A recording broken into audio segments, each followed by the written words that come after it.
ঈদের আর মতো একটা দুইটা দিন বাকি। আজকে সকালবেলা গার্লফ্রেন্ড হঠাৎ ফোন দিয়ে বলতেছে কালকে রাতে কথা বলতে পারিনি কারণ একটা ছেলের পরিবার থেকে আমাকে দেখতে আসছিল, আর তারা বাসায় যে আমাদের বাসায় কল দিয়ে জানাইছে তাদের আমাকে পছন্দ হয়ে গেছে। ঈদের তৃতীয় দিন আমার বিয়ে ঠিক করা হয়েছে, আজকে থেকে আমার গায়ে হলুদ। কথাটা শুনে আমিও প্রথম মজা ভাবছিলাম, তুমি কি আমার সাথে মজা করতেছো? সে বলতেছে না, সত্যি বলতেছি।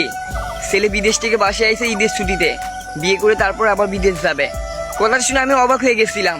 গার্লফ্রেন্ডে বললাম তুমি পছন্দ করছো ছেলেটারে? সে বলতেছে আমার পছন্দর কি যায় আসে, পরিবার যা বলবে সেটাই হবে। আমি তোমাকে আগে থেকেই বলছিলাম আমি পরিবারের বিপক্ষে যেতে পারবো না, তুমি কিছু একটা করো। তুমি এখনো বেকার রইছো, আমি তোমার জন্য বসে থাকবো? সত্যি তার কথা শুনে আমার চোখ উপর দিকে উঠে গেছিল। এতদিনই ভালোবাসা কি মিথ্যা ছিল? একটু কি ভালোবাসুনি আমারে? সে বলতেছে ভালো তো আমি এখনো বাসি, কিন্তু কি করব বলো, তুমি তো বেকার, তোমার কথা পরিবারে বলবো কি করে? সত্যি বলতে একটা কথা কি জানেন, আমাদের ছেলেদের যোগ্যতা, চাকরি না থাকলে, টাকা না থাকলে কোনো ভালোবাসায় মূল্য দেয় না। সত্যি বলতে ভালোবাসা যতই কঠিন হোক না কেন, টাকা না থাকলে ছেলেদের কোনো মূল্য নাই। তারপরে গার্লফ্রেন্ডে বললাম আচ্ছা ঠিক আছে, তোমার কি করতে ইচ্ছা করতেছে?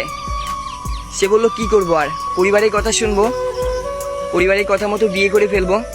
সত্যি একটা কথা কি জানেন, যে মানুষটার নিয়ে ভিডিও করতেছি সে মানুষটা আমার ভিডিও দেখতেছে আমি জানি। আর আমার 4 বছরের ভালোবাসার মানুষটার আজকে থেকে তার গায়ে হলুদ শুরু। তাকে একটা টাকাওয়ালা ছেলে পেয়ে গেছে, আর আমি বেকার ছেলে তাকে উদ্দেশ্য করে ভিডিও বানা বেড়াচ্ছি। আমি জানি সে আমার ভিডিওটা দেখতেছে, তাই বেকার ছেলে আর মধ্যবিত্ত ছেলেদের বলতেছে ভালোবাসা মানুষটাকে উদ্দেশ্য করে 2টা লাইন লিখে যাও। এই ভাইটা তোমাদের কমেন্টে রিপ্লাই দিব।